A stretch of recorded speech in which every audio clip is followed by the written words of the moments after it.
अच्छा सफ़र रहा और मुझे ऐसा लगता है कि हर जर्नी, हर सफ़र आपको बहुत कुछ सिखाता है।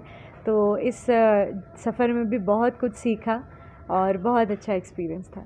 आपने मतलब इंडिया गॉट टैलेंट के बाद भी मतलब कई सिनेमा के साथ में आपने शुरुआत की, तो उनके साथ कैसा सफ़र रहा? बहुत अच्छा रहा और निरंतर इंडियाज़ गॉट टैलेंट और सभी शो के बाद भी हम काफ़ी सारे गाने बना रहे हैं। डिवोशनल में मैंने काफ़ी काम किया है फ़िलहाल, बहुत सारे भजन हैं जो अभी भी आए हैं और आते रहते हैं हर कुछ दिनों में। तो मुझे ऐसा लगता है कि कहीं ना कहीं बहुत सारे लोगों तक पहुंच रही है आवाज़, और प्रयास यही है कि सभी तक मुझे अपनी आवाज़ पहुंचानी है और उसी के लिए प्रयासरत हूँ। कई बड़ी सेलिब्रिटी के साथ भी आपने सिंगिंग करी है, कई जगह अच्छा प्लेटफॉर्म मिला है आपको? मेरा लास्ट ईयर ही बॉलीवुड में पहला डेब्यू गाना आया, जो कि फ़िल्म प्यार है तो है एक रिलीज़ हुई, जिसमें वो गाना बहुत ज़्यादा लोगों ने पसंद किया रील्स के माध्यम में, और वो ट्रेंडिंग नंबर 1 पे था काफ़ी हफ्तों तक, जो कि अरिजीत सिंह जी के साथ गाया। तो चंद लाइनें सुनाना बिल्कुल। चाहूँगी। नेह का धागा जो लगा यूं, ना तोड़ जाना तू, ना छोड़ जाना, मन जोगिया जोगिया एक तू ही जोग है मेरा, दिल हो गया रोगिया और तू ही रोग है मेरा, मन जोगिया जोगिया एक तू ही जोग है मेरा, दिल हो गया रोगिया और तू ही रोग है मेरा। जब आप मतलब बचपन से आपने सिंगिंग करी, तो सिंगिंग का आपको किस तरह ये शौक लगा या एक अपना वो बना? मैं जब छोटी सी थी तो मेरे घर में मेरी मम्मी और पापा दोनों संगीत से थे, तो कहीं ना कहीं मुझे माहौल मम्मी पापा की वजह से काफ़ी संगीत का मिला, और इस वजह से मैंने गाना शुरू किया और फिर सीखना भी बहुत छोटी उम्र से शुरू किया। फिर धीरे धीरे कॉम्पिटिशन्स और ऑडिशंस वगैरह दे दे के इस फील्ड में पूरी तरीके से आ गई, और एक ऐसा पल आ गया फिर जीवन में कि अब मुझे यही करना है।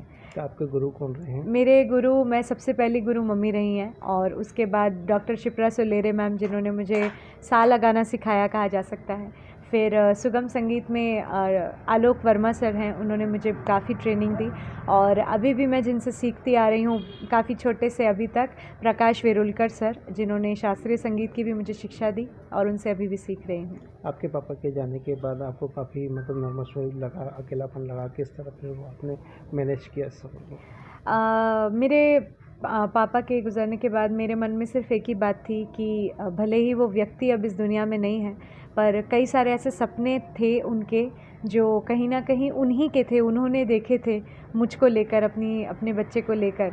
और वो हमेशा ये चीज़ हॉस्पिटल में भी जब वो थे तो वो यही बोला करते थे कि ये करो वो करो, यहाँ जाओ, मुंबई जाओ, यहाँ काम नहीं है। तो कहीं ना कहीं मुझे ऐसा लगता है कि मेरे मन में ये बात आ गई थी कि भले ही पापा नहीं हैं, लेकिन उनके सपने आज भी हैं, और अगर मैं उनके सपने पूरे कर लूँगी तो मुझे ऐसा लगता है कि उनको वो जहाँ भी होंगे देखकर बहुत खुश हो रहे होंगे। तो ये सिंगिंग का जो है कि फैशन है, या इसको मतलब शुरुआत हमेशा जारी रखेंगे?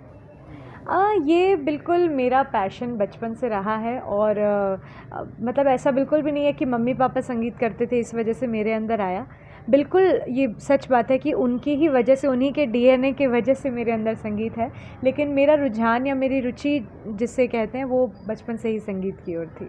आप भी मतलब मध्य प्रदेश से रही हैं और कहीं ना कहीं जबलपुर से बिलोंग, और छोटी लता के नाम से जाना जाता है हमेशा, तो फिर उसके लिए आप क्या कहेंगी लता जी के बारे में? लता जी के बारे में तो क्या ही कहना है, इंदौर से हैं, और सबसे बड़ी बात कि वहाँ जन्म हुआ, तो मुझे ऐसा लगता है कि इंदौर से जो कि हमारे मध्य प्रदेश का है, तो मुझे ऐसा लगता है कि लता जी हों, या काफ़ी बड़े नाम हैं ऐसे मुंबई में और फिल्म जगत में, जिन्होंने जबलपुर से या पूरे मध्य प्रदेश से कई लोग हैं जिन्होंने बहुत नाम कमाया, तो उन्हीं से कहीं ना कहीं इंस्पायर होके हम आज की जनरेशन आगे बढ़ने की कोशिश कर रही है, और पूरे प्रयास रहेंगे कि लता जी तो नहीं, लेकिन उन तक कभी या उनके जितना कभी बनने का प्रयास कर सकें।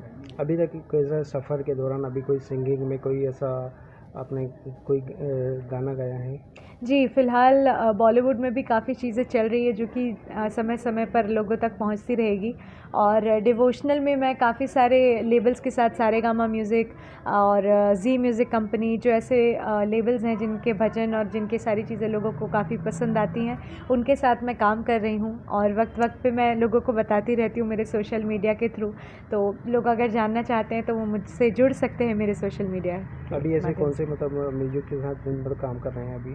जी, फ़िलहाल ज़ी म्यूज़िक कंपनी के साथ सारेगामा और काफ़ी सारे नए लेबल्स हैं, नए टैलेंट्स हैं जो आगे आ रहे हैं। बड़ी पिक्चर करके एक है, कीर्तन है, तो ऐसे बहुत सारे हैं जिनके साथ मैं काम कर रही हूँ। विश्वकर्मा समाज ने भी आपको काफ़ी सारा सपोर्ट किया है, तो विश्वकर्मा समाज के लिए क्या कहना चाहिए? विश्वकर्मा समाज को मैं हाथ जोड़ के दिल से आभार प्रकट करना चाहूँगी।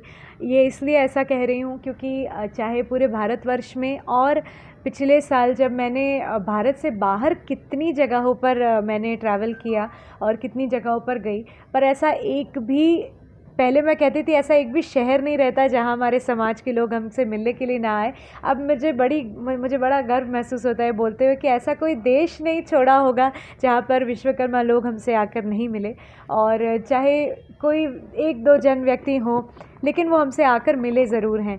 तो चाहे कनाडा हो, लंदन हो, फिर ईस्ट अफ्रीका जैसी जगह में भी हमसे विश्वकर्मा लोग आकर मिले, तो ये मेरे लिए बड़ा सौभाग्य की बात होती है और मुझे बहुत बहुत गौरव महसूस होता है। आपने सिंगिंग के साथ साथ विश्वकर्मा समाज का भी काफ़ी नाम रोशन किया है एक बेटी होने के नाते। आभार आप सबका। अब आपकी प्रेरणा किस तरह देना चाहेंगे, जैसे आपके समाज में और भी मतलब गर्ल्स हैं, जी। उनको सिंगिंग का किस तरह शौक लगना चाहिए? मुझे ऐसा लगता है कि विश्वकर्मा जो हमारा सरनेम है या जो नाम हम लेकर हमारे नाम के आगे जोड़ते हैं, तो विश्वकर्मा भगवान हैं ही कला के देव और जिनके हाथों में कला है। तो मुझे ऐसा लगता है कि ये इस समाज पे हर किसी को कोई ना कोई अलग-अलग